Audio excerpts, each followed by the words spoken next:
Welcome to ProcureAbility's Procurement Pathways, a journey into the dynamic world of procurement told through the voices of its most trusted leaders. Here, every story, every lesson, and every hard-won insight reveals how personal passion fuels professional impact, and how those moments taken together shape the future of our field. Today's guests are ProcureAbility's Director of Advisory Services, Anirudha Roy Chowdhury, and Director of Talent, Kim Neisen. Ani and Kim, thank you very much for joining us today. I'm really excited to have this conversation with you. Let's start off by having you both introduce yourselves for the audience, and we can kind of continue from there. So Kim Neisen, I will ask you to go first, please. Sure. Thank you, Stacy. I am Kim Neisen. I have been with ProcureAbility for 8 years. I am the director of our recruiting and staffing division. So I oversee all of our recruiting and staffing for our external clients. I've been in the staffing and recruiting world for over 20 years. Everything from recruiting and talent management all the way up through even managing contingent labor category from a procurement perspective. So I am glad to be here, and I'll turn it over to Ani. Well, thank you, Kim, and glad to be here as well. My name is Anirudha Roy Chowdhury. I'm a Director of Advisory and Managed Services here at ProcureAbility. I've been with ProcureAbility about 3.5 years now, but overall doing procurement, supply chain, and operations in some form or shape for the last 20 plus years. 16 of those have been focused on doing professional services for clients, especially like procurement managed services and advisory work. Currently at ProcureAbility, I oversee a couple of managed services programs with a utility client and a high-tech client, and then also leading one advisory project to set up a center of excellence for a government client. So have had experience working with clients from different industries, starting from high-tech telecom, CPG, retail, to even federal government. And happy to be chatting with this team here. This is great. Thank you for being here. And Ani, just in terms of geography, you are located in Seattle, correct? Yes, I'm in Seattle. Okay. And Kim, remind me exactly where you live again? I am in Chicago. That's what I thought. Okay. Excellent. I'd like to spend a minute before we kind of get into the meat of the conversation talking a little bit more in detail about each of your roles. So Kim, first, we talked with Lauren Gallagher in our first podcast around our and she's our chief talent officer, around the particularities of her role and the internal hiring work that she does. So you are more focused on our external hires. Is that safe to say? Yes, that is correct. I manage the external hiring for our clients. So we operate as like a boutique staffing firm within ProcureAbility. And we only focus on roles that are procurement supply chain related. So my team will recruit for our clients when they have a need themselves for like a temporary worker, a temp to hire role, or direct hire role. So just as an example, if I were working at Johnson & Johnson and I needed a category manager, a full-time category manager for professional services, that is something that you and your team are able to support. Correct. Yep, exactly. So we have clients that come to us for filling their needs. Fantastic.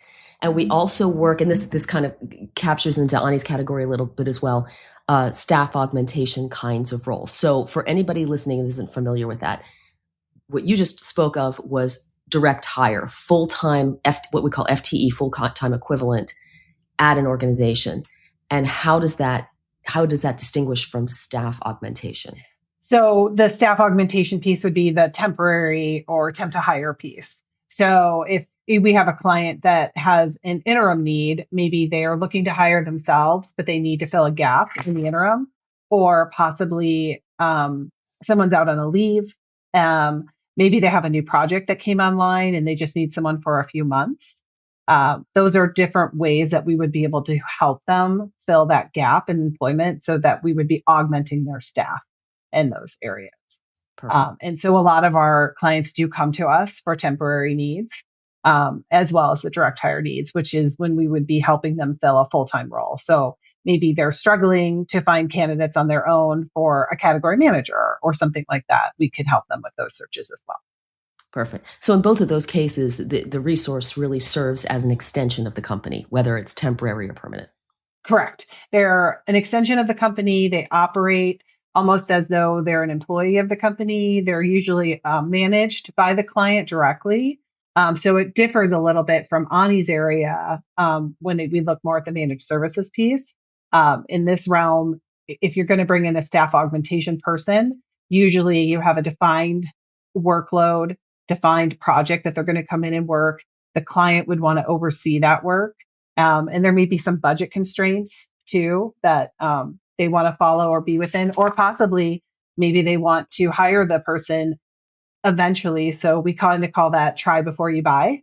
Yeah. So not only can the client, try out the resource, but also the resource is trying out the client. So kind of it goes both ways where both individual and the client could determine, is this the right fit for me? And will I eventually get a full-time role? Got it. And I do want to move over and talk to Ani a little bit about how that managed services space differs. But before I do, just to double click a little bit on your team, because you gave me a data point when we were chatting last week that I thought was really meaningful, that a lot of your team has been doing this work, this recruiting work specifically for 10, 15, 20 years. And you gave me a figure of how many folks you have in your kind of professional Rolodex. Yep. Talk to me a little bit about that. Sure. So I have a team of 3 recruiters. Like I said, we operate more as a boutique staffing firm. So we're smaller. We focus on, a niche type of roles, procurement, all the way through supply chain buyer to C-level. But out of my recruiters, I would say we have a combined years of experience of probably over 75 years of recruiting just for procurement roles. And our network is huge. So I've been here 8 years. One of my recruiters has been here 8 years with me. And the other 2 have been here 5 years or longer. And we've just built this huge network. Most of our network is from our referral base. So when we are talking to candidates or even our clients, everyone's referring everyone to us. So I would say we have over 8,000 procurement individuals within our network that we've spoken with, connected with, or engaged with in one way or another. So it's a very large network. When we're recruiting, we're not posting our jobs. We're primarily just going to our network or asking for more referrals again. That's fantastic. And I mean, it's one thing I didn't know until I joined is how rich that is. And it's so meaningful. Yeah. A lot of times I can fill a job in an hour. I'm not just saying that because I already know a name. I'm like, oh, I know exactly who's going to fill that. So, and you've been doing this for so long that you have the names in your head, right? It's just my brain is a database. There you go. Yep, exactly. Gosh. So, Ani, moving over to you. So we've been talking about staff aug and permanent hire, external. Lauren works in our internal permanent hire. Let's start here. What is managed services? Managed services is a more programmatic and structured approach to delivering services to a client. It's usually has a very well-defined scope, right? Like what you are going to be providing to the client. The client has kind of decided that, okay, these are the processes that we will do in-house. This is a process where I need an outside provider to come in and help us. And then we understand what that service is, and we deploy a team to provide those services. We define outcomes that the client is expecting to receive out of these services in terms of SLAs and KPIs. And these services could be in like a wide variety of areas, right? You see a lot of IT managed services, finance managed services. For us in ProcureAbility, we focus on procurement managed services as kind of our core focus areas. And within procurement, it could be, say, a ProcOps support or a source to contract support. And sometimes you build upon those services to even help the client with category management, analytics, COE type activities. But at the core of it, it's a structured team which is deployed to provide a focused service where outcomes are very clearly defined and you have SLAs, KPIs to measure it. You establish a governance model to monitor how the program is doing, make changes to the program if you need to make changes as the client's need evolves over time. And these could be ongoing as well. So a managed services program that you're saying, it could be a multi-year engagement where we are managing this piece of the puzzle for the client, right? Yes, they're generally longer term. So you would see at least a year-long contract, or ideally, say, a 3-year-long program, right? Where you can then plan better with the client on how this program should evolve over time. And the client also has benefits of getting a consistent support, right, over a longer term. The individuals who are supporting these programs, they also learn about the client and they become more efficient and effective as time goes on. So managed services, generally 1 to 3 years is the norm. So I've also seen 5-year-long managed services programs with some clients, but that's usually rare. I think 3 is probably the magic number, but many clients often do budgeting year over year. So they would go with like a 1-year contract and then they continue to renew as the services when it comes to you and they like the service. Yeah. Got it. Makes sense. So we have these different project formats. We have direct hire, staff aug, managed services, and the other work that we do within ProcureAbility as a third party. How do you know which talent is right for which type of work? I'll go first.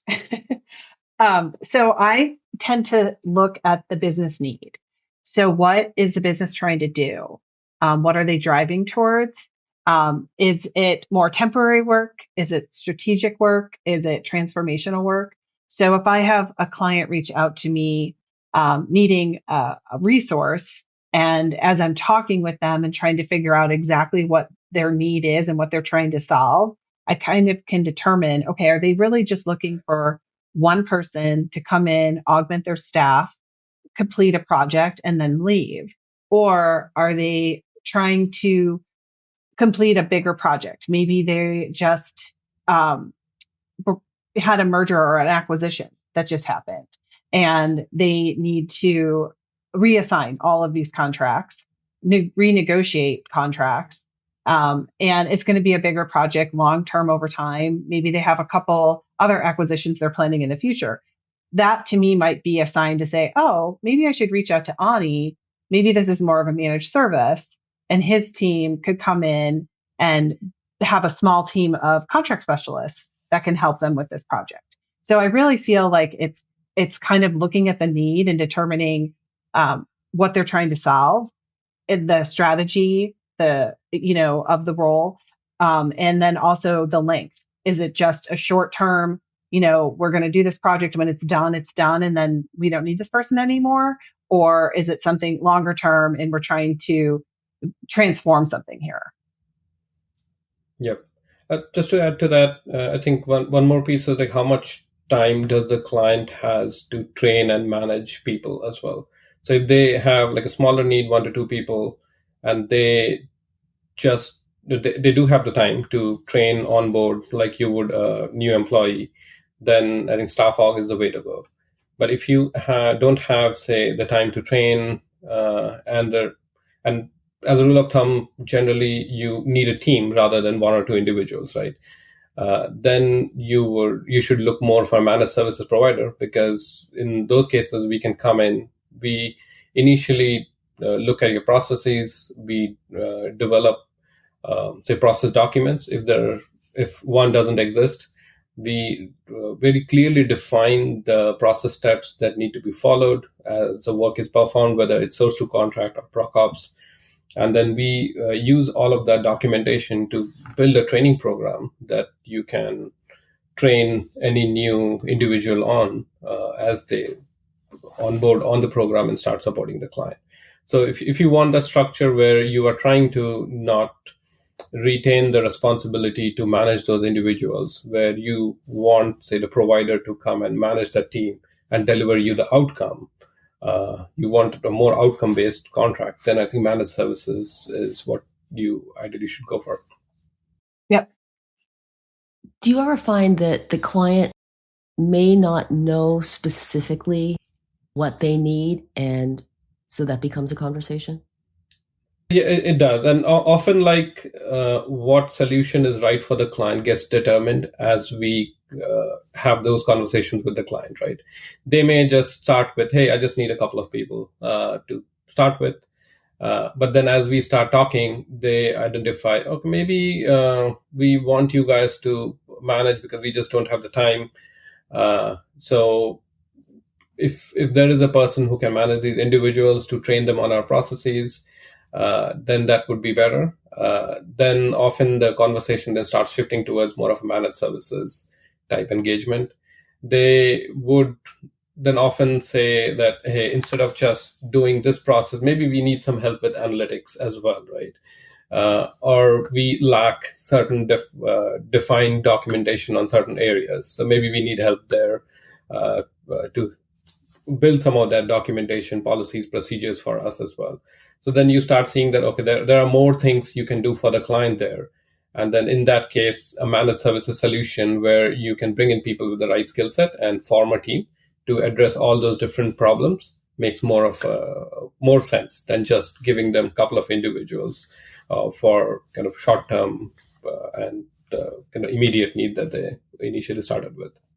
Yep. I was going to say, to bounce off of what Ani was saying, is that a lot of times our clients do come to us and they don't always know exactly what they need. And so we can partner with them to help them kind of decide. I feel like when I get staff augmentation requests, they don't always have a fully defined scope necessarily of what they're looking for, unless it's truly someone's on leave and we just need to backfill this role for a temporary time frame. Right. But sometimes they'll come and it's just more complex than that. And they think they need staff aug. And so they're coming to us saying, I have this project or I'm trying to solve for this. And so maybe they have the capacity right now to manage that person, try and manage the process, the project. So we'll bring on a staff aug person for them. And then once that person is there, getting settled in and doing the work, I feel that then the scope becomes more defined and they're really starting to see, okay, this is what we really need.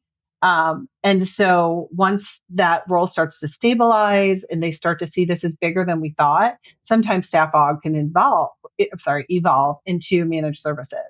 And so we've seen that happen where we start with just one or two staff aug resources and then they're wanting to add a couple more people because they realize that the work is evolving, that they're starting to stabilize processes, that they have metrics established, and they're now wanting to run some KPIs and SLAs around those. And that's a great turning point to when it can turn over to managed services as well. Yeah, I was going to just give an example to what Kim just spoke. I had a telecom client a few years back where we started with a staff aug program, just two individuals supporting the client, one supporting technology as a technology sourcing manager, other supporting as a professional services sourcing manager. It started like that. The team then grew to 4 or 5 people as we identified needs in other teams within the client space. And then finally the client said, hey, rather than having individuals supporting different categories in different places, why don't we look at more of a structured program where you can have a larger team? And what we can do is that we can define some thresholds of, say, if a project is under $1 million, your team does it. If it's above $1 million, that our team does it. And maybe above $1 million, sometimes we will give those projects to you as well as need arises, right?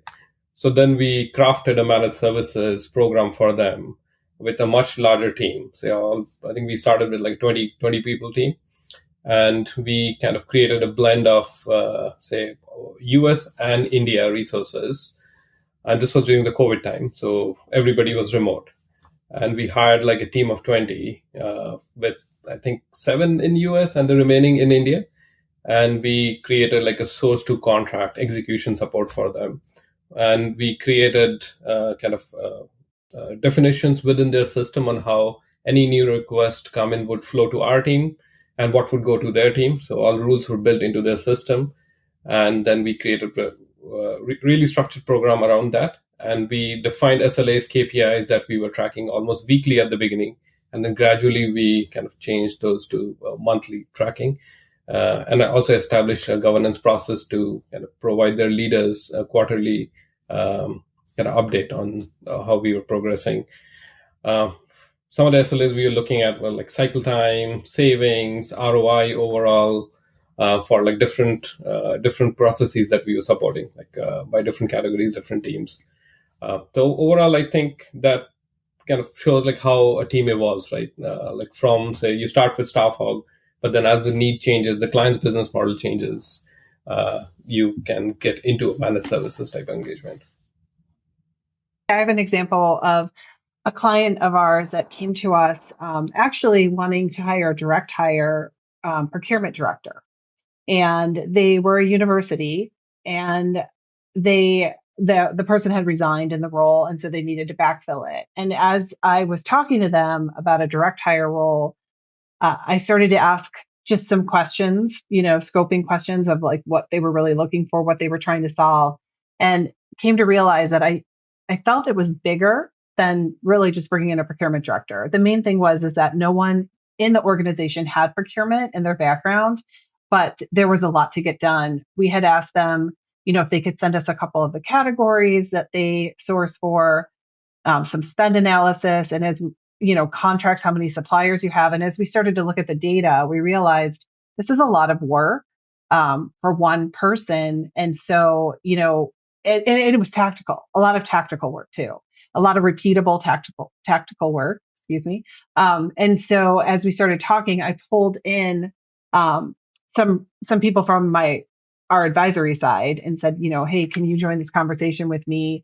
Scheduled another call, and just through discovery, realized this is bigger than just bringing in a full-time direct hire procurement director. And so we ended up solving it and contracting with them for a small team, managed service team. And it was 2 resources in India and a resource in the US to help get all their contracts aligned, help them with some sourcing projects that they had going on, and then actually just help them define procurement as a whole, and how their organization should look. And so it's a great story of how someone came to us just wanting a full-time direct hire, and we ended up solving a larger problem for them that they didn't realize they had. And that project lasted over a year. And now that team is, we still have a small team there, but they're pretty much off and running on their own, doing a lot of the other capabilities because they learned from us, from our people coming in. These are fantastic stories. And what I'm learning from both of those examples is that the learning is important. Where you have a conversation, and that first role or that first set of discussions is educational for the client as well, or the requester, because it's like the 7 whys or 5. How many whys are there? I forget. 5 whys, 7 whys, however many whys there are. the whys. But you getting into that and, peeling back the onion until you realize, and maybe in that first conversation, it may be 6 months or 9 months down the line. Oh, yeah, I could use this, or this is a bigger opportunity. And so it's okay, I guess, is what I'm hearing and learning. It's okay to think one thing and then have it evolve into something else. Our first idea doesn't have to be the final need set, right? Yep. Right. Yep. I feel like it's how you partner and listen to the client. You really have to listen to what their need is. Sometimes people are just quick to jump in and solve it, but I feel like there is some discovery that you have to do, and through partnering with them and talking with them and speaking with them, you start to realize, like, okay, what are they really trying to solve here? Because it goes back to my first point: is what are you trying to solve in the end? What are you trying to get to? And that will help define kind of what you need to get to that point, versus saying, I just need, someone to come in, a button a seat to do the job. Well, in the end, is that really, really what you need, or what are you trying to solve? And we can help you get there, because I think it shows true partnership when, you can have a open conversation with a potential client and really kind of just talk through all of those things to determine where they should go and what their answer is to solve their problem. Exactly. And I think that's really important, right? If I'm the client, I want somebody to, to gracefully challenge me sometimes to say, well, have you thought about this angle?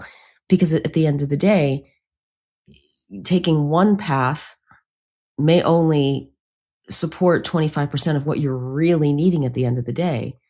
And sometimes it's hard to tease out what the actual need is. And it's good to have somebody with that consulting background who's been through the mire multiple times to be able to work through that with you. Yeah. One more point that just came to my mind, like Kim was, giving, sharing that example, was like we often think that managed services works only for large teams, right? I have to at least need 10 people to go into a managed services model. But at ProcureAbility, and I was of the same school of thought, like back in my early roles, but coming to ProcureAbility now, we have set up so many smaller managed services programs here as well. We have a managed services program with a high-tech client with just 3 people on it, right? But it's like we are defined, we have SLAs defined, we have a programmatic approach on how we track the outcome of the team, right? We manage the individuals, say onboarding, offboarding as they join. Like somebody leaves the team, or if somebody goes on, say, long-term vacation, then we provide a backfill to make sure that the client is supported. So some managed services doesn't always mean that I have to have everything defined, a large team, like a big proc ops program or S2C. You can also have like smaller teams of managed services, right? It's just changing the delivery model rather than, say, individuals to having that programmatic approach, even smaller teams. And it's not rubber stamp. What we do, at least here at ProcureAbility, there's no rubber stamp. This is what I've learned just in the few months I've been here. Every client engagement we do is different than another one, right? Of course. And the examples that you showed, Kim, yours was in nonprofit. You mentioned it was university, right? Right. And Ani, what was the industry that in your example? Telecom. Telecom, yeah. So completely different approaches to solve a problem, but you in each case you think about what's the actual need, right? And it's not cookie cutter. Right. Well, just one last point is talent. The great thing about talent is it's modular, it's scalable. And so you might think you start with 1 and you get to 10, or maybe you start with 10 and you go down to 2, and that's the great thing about talent. It's so flexible. Yeah.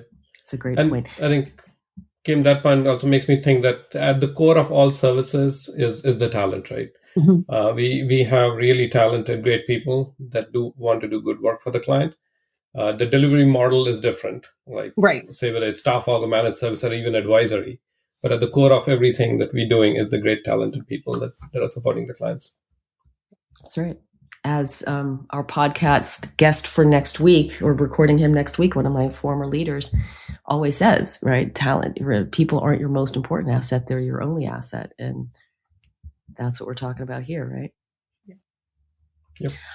Good segue, Kim, onto the question of the talent itself. So this is my last formal question, then we can chat over anything else we want before I get into the pathways question. But if I'm talent and I'm looking for a position, what are some key things that I should know about, because there are a lot of people looking for roles right now. Mm-hmm. What are some key things that I should know about staff aug, permanent hire, managed services, and the candidacy for those roles? Well, I would say, it's not always a one size fits all, right? Just because your background has always been in one doesn't mean you can't transfer over to another. I feel that you as a candidate need to be open to applying to all different roles, even if you feel like I might not be the best fit for that. I also feel that employers need to be open to really looking at each candidate from a diverse perspective, meaning their background and what they've done and their experience and how it can come to that role. I feel like sometimes we bucket, just naturally we bucket people into certain areas and we feel like, well, this person's going to be great at this and this person's going to be great at this. But, people evolve in their roles over time and they learn new things. And it's just how they apply the things they've learned to the job that they're doing. But if, there are a lot of people right now that I will say are in the market looking for roles. I will say that hiring times can be longer now, and just to be patient, like roles will come. Don't give up. There's obviously you can go to job boards and things like that, but I really feel that the best way to find a job is your network, right? Reach out to everyone you know. I mean, you don't want to be a pest and bother them, but at the same time, they're your best resource. Your friends, your neighbors, your family, people you've worked with in the past clients even. Just reaching out to everybody and just letting them know you're in the market for a new role really helps. LinkedIn is a great source. Just to, put it out there. I see a lot of people posting profiles of just themselves saying, hey, I'm in the market again. I'm looking for a job. But my biggest piece of advice is don't not apply to a job just because you don't feel that you have all the skills and qualifications that are listed. Because it doesn't mean you're not a fit. And, employers often look not only at your technical ability, but your cultural and soft skills as well. And so if you can land that interview, and they can interview you and see that you're this great person, that you're trainable, you're coachable, or whatever, or that you're just a great cultural fit for the organization, it might win you the job over your technical skills for the job. So I guess my advice is just if it's a job that you see out there and it excites you, just apply. Go for it. Apply. You never know what will happen. Great advice. Ani, anything to add on that one? I think Kim pretty much covered it. Only thing I would probably say that if you're in the market looking for jobs, don't be hesitant to cold call people over LinkedIn as well. Like even if you don't know the individual, but you're interested in the role in that company, you should probably ping that individual, just introduce yourself, and share your bio, right? Like it doesn't hurt. Like I get sometimes these requests for somebody interested in procurability, and I look at the bio and it looks good fit for us. I pass it on to our recruiting team. So there are people who are out there to help you. So just reach out. I was just going to add one thing our recruiters always do when they're recruiting is when they're talking to a candidate, in the end, it's just not a match for whatever reason. Maybe the candidate says, this isn't the job for me. Or maybe the recruiter's like, that it's not going to work out. We always ask them, okay, do you have a referral? Like maybe you're not a fit, but do you have anyone you can refer? And so again, it just goes back to that network. And so talking to everybody and letting them know that you're looking for a job, you never know. Someone might be interviewing for a job and refer you during that interview for that job. So, you just never know. Also, they get into Kim's 8,000 database. So Kim now, okay, I have this candidate. Now you're in my brain. Here, but... That's it. I'll remember your name forever. That's it. That would be just really an interesting glass of wine conversation. Just, okay, who does this stuff? And then the name comes up. Well, Ani's on calls with me and I'm always like, oh, I have a person. Yeah, exactly. That's awesome. That is awesome. It's so awesome that it just made me forget my last question. The other thing that came through, and the comment that I wanted to make was, I think this comment about networking has come through in 3 podcasts now that we've recorded. And I think it's so important. We've had people who are practitioners saying it. We've had you both and Lauren saying it, and one of our folks that has yet to be released. It's just really crucial, right? That network is everything. Is just coming through time and time and time again. And then the last thing I wanted to touch on, and you've both mentioned it as we've been talking, is that just as the role itself may be something you as a candidate would be good at, but you have to look at it a little bit more liberally, right? The job type might be something that you didn't know you could look at. So maybe you're only looking at permanent hire, but maybe a consulting role might be something that you could work with, or a staff aug or something like that. Does that make sense? Yeah, definitely. I mean, in the staff aug world, we often have a lot of people that come to us looking for full-time, and maybe we have a job that's a contract temporary role. And they weren't really thinking of that before, open to that, but it is a great way to get your foot in the door to a company that maybe you're interested in. A lot of times our temporary jobs turn into full-time jobs. And like I said, it's that try before you buy. It's almost like a 6-month interview. And again, it goes both ways, right? It's for you as the candidate to try out a company, and then as the company to try you out. And so it's kind of a great way, in my opinion, to, find your next job and say, is this really what I want to be doing? Oh yeah, I'm here. I'm enjoying it here, and just getting your foot in the door. And people don't always think about that with contract work. And contract work, depending on how you're coming in and contracting, but you can get benefits and other things too. So if you need medical health care, like some people shy away from contracting because they think they're not going to get all that. But most talent organizations offer those benefits for their temporary workers. And that's really good to know. And I just have to put in a vote for that as well. One of the jobs that I had in pharma came from that. I was a consultant, and it was the same thing, right? We had an opportunity to get to know each other. And by the time I took a permanent job, I knew exactly what the culture was. I knew the person that I would be working with, the organization, the senior leadership. So, and it was much less stressful because it was a known entity. So yeah, that's a good thing. I have one more question for each of you. Do you have anything else that you wanted to bring up before we get to the last question? No. Maybe one thing is, we talked a little bit about staff org and managed services. One thing I want to call out is that sometimes we have blended programs too. Like we have, say, a managed services client where they suddenly have a staff org need in one of the specific areas. Like, say, for example, they want a category manager to buy transformers, right, in utility companies. They want a specialized skill set. So often in those cases, we then knock on Kim's door. We say, hey, Kim, they are looking for this individual with specialized need. Do you have somebody who can do this work, right? And then you have a staff org person in there as well. So then the program becomes sort of a blended program with some staff org resources, some managed services. It doesn't have to be either or, right? You can have a blended program too. Right. Got it.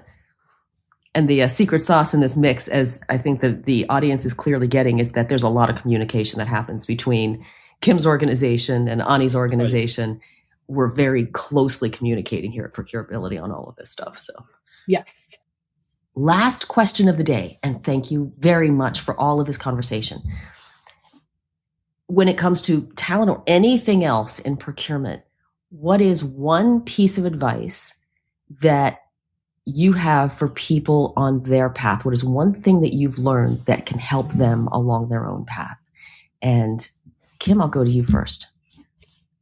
So I'm going to start with, I kind of have two things, but I'm going to start with one. Relationships. I just feel like the key to everything is relationships.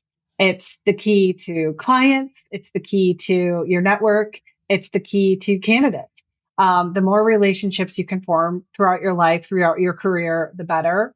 Networking, just building on those relationships. I always look at my clients. I try and be an advisor to them, not just a vendor, so that they can start to trust me. And we become transparent with each other. Some of my clients have become friends and now we're friends, and so it kind of just makes a full circle, and you've got this network. And so, I have clients that have become candidates, and I have candidates that have become clients. And so it just is that whole, circle, like I said, that circle of trust. I'm going to go there, where everyone kind of fits into that circle of trust, and you can network with each other and help each other, whether it's finding them a resource, finding them their next opportunity, or selling them a managed service program. And then just one other thing, just that kind of piggybacks on that goes back to what I was saying before, is just to always stay curious. I feel like that's really, really important. Curiosity, in my opinion, always helps you to learn more. And the more you learn, the more you grow. And even curiosity with going back to relationships, asking people curious questions about themselves helps build stronger relationships. And so curiosity in relationships, what I'm going to say. I love that. Thank you, Kim. Mm-hmm. Ani? I think Kim sort of stole my answer there. Like she, I think relationships are definitely my number one thing here, like building relationships and keeping your network going. And I think to build off of on that is also like sometimes you start a relationship, but then that kind of fades away with time. Then you have to find a way to how to stay connected with your network and keep those warm. So I think that's one thing to keep in mind. The other piece I would say is building your brand, right? Like you want to be known for something. There's just so much you can do, right? But what is it that you really stand out for, right? So kind of start building your brand, whether it's a category specialty that you have or whether it's a functional specialty that you have. But think about how do you build your brand? What do you want to be known for? And as you are, say, using your LinkedIn profiles and other outlets, think about how to project that brand through those outlets, right? So as companies are looking for talented individuals in that space, they can easily find you, right? I think those would be my two things. Ani and Kim, thank you so much for this conversation. It's been educational, and I think the audience will get a lot out of it. So thank you for your time and your thoughts. Sure. Thank you. Yeah. For more than 30 years, ProcureAbility has been the leading provider of procurement and supply chain services, delivering best-in-class advisory, managed services, digital, and talent solutions across industries. Global organizations trust us to transform their procurement operations, drive growth, and reimagine what's possible. To receive our latest thought leadership, subscribe to ProcureAbility's Insights at procureability.com/insights.